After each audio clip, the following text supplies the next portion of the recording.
নমস্কার সকলকে, আশা করি যে যেখানে আছেন ভালো আছেন এবং সুস্থ আছেন।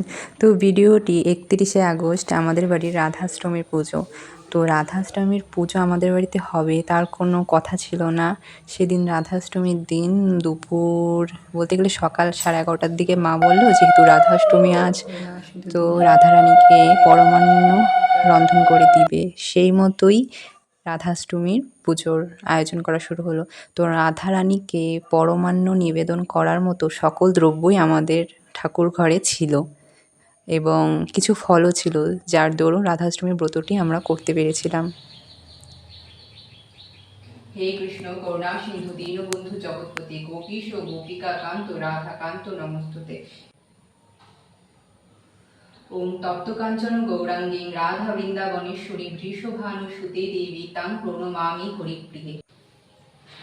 তো ভগবান শ্রীকৃষ্ণ এবং রাধারানীর মন্ত্র বলা শেষ এখন আমার। তো এখন ভগবানকে আমরা আরতি করছি।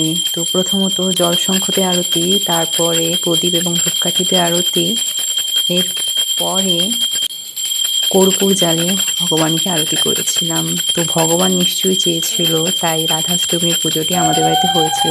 ভগবান না চাইলে কোনো কিছুই হয় না। আর সেই নিয়ে কাকতালীয়ভাবে আমাদের বাড়িতে সব কিছু ছিল। সকলকে নমস্কার।